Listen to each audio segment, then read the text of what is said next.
Let's go back to what we were just talking about ego, because I think there's something big there in the sense that people have that sense of drive, right? And a lot of people, it's a question of what motivates you, what gets you out of the bed in the morning to go out of bed in the morning to go to work, what gets you, pushes you along in life. And for some people, they get to a point where they realize they don't have anything. They realize that they don't have that motivation. They don't have something that's pushing them to do better every day, or to even keep the status quo. Mm-hmm. And I think that's where you get to that point of depression, where depression starts to seep in, because what you've done is you've lost purpose. You've reduced your purpose to the point to where you don't know what your purpose is anymore, and you're moving through the motions. You're just going through the day to day, and at some point, that person asks themselves, "Why am I doing this?" Yeah, Right? it's kind of sad because when you try to tell somebody, "Hey, God exists," that's good news, Right? right? That's good news. God exists. You actually have meaning and purpose in your life. You're here for a reason. Something vastly greater than you made sure you were going to be here. Knew that you were going to show up. Had expectations for you to Right. be something, and to not die. I mean, sure, the body dies, but we're supposed to transition out of here. There's another doorway. It's all good. And he's a good guy. Yep. He's nice. He's a loving father. He cares about you. He doesn't want bad things to happen to you. He doesn't want to see you in hell. He wants your life to be good. Hmm. And a lot of people see He God wants as you. this, authoritative figure that's Yeah. bringing down hellfire and brimstone, and it's not really that way. And a lot of people get that, I think, get that view of God specifically because they know the God of the Old Testament, But and even then but they even the don't God know of the the God of Old the New Testament's Testament. not mean. Right? He's the same God. First off, It's the same God. There's yeah. no inconsistencies between the Old Testament and the New Testament. Jesus was just The difference was what people were doing. yeah. Look, Jesus is God, is fully God, and he put him because what's going to happen is what if he didn't come here Right. and be a man, and then you end up in judgment. And you're like, okay, whoa, wait a minute. Were you ever a man? Were you ever born in this body? Were you ever up against it like we were? I don't think That's a so. good But point. you're going to judge us, right? You might have a valid argument. You might. Maybe not, It but might you not might. matter. It might not matter.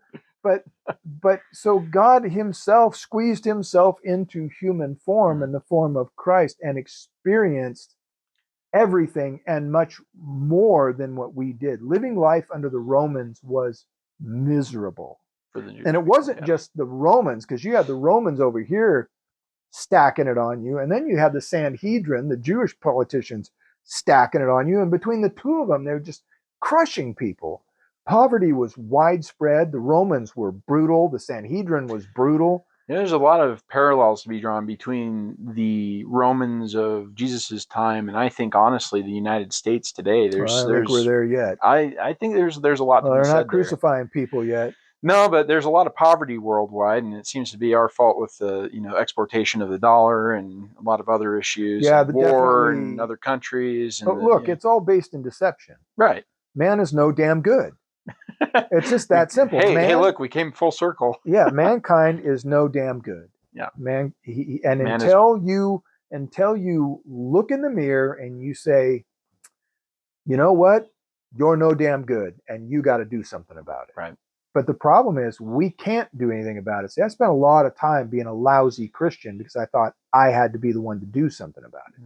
And it wasn't until I said, you know what, I give up because I just keep failing at it. And then it was like God said, finally, would you please get out of the way now? And I'll handle it. And he did. And Yep. suddenly it's just like Things started opening up for things started you. opening up, and I started realizing things, and a lot of things that plagued me ceased to plague me. Right. Just miraculously so, I think, in my book. And it was just because I think the trouble, one, is that Christians think they have to fix themselves. And you don't fix yourself by trying to control yourself. I mean, you do want to control yourself, but you fix yourself, you get fixed by first of all agreeing to submit to God, which means that you acknowledge his way is better and then commit to him. So you're not just saying, all right, I give up. I'm going to go watch TV now. You take care of, make sure I don't screw up again.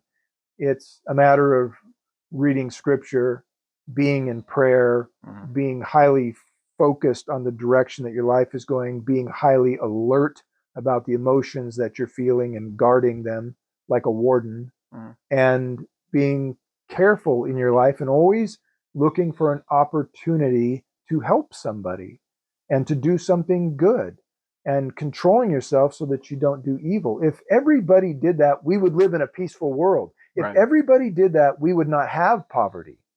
We would not have wars. We would not have greed. And think about it. Yeah. If everybody uh, was truly on board with Truly a good person, what even. Christ was teaching and Hmm. submitting and committing to God, we would have utopia now.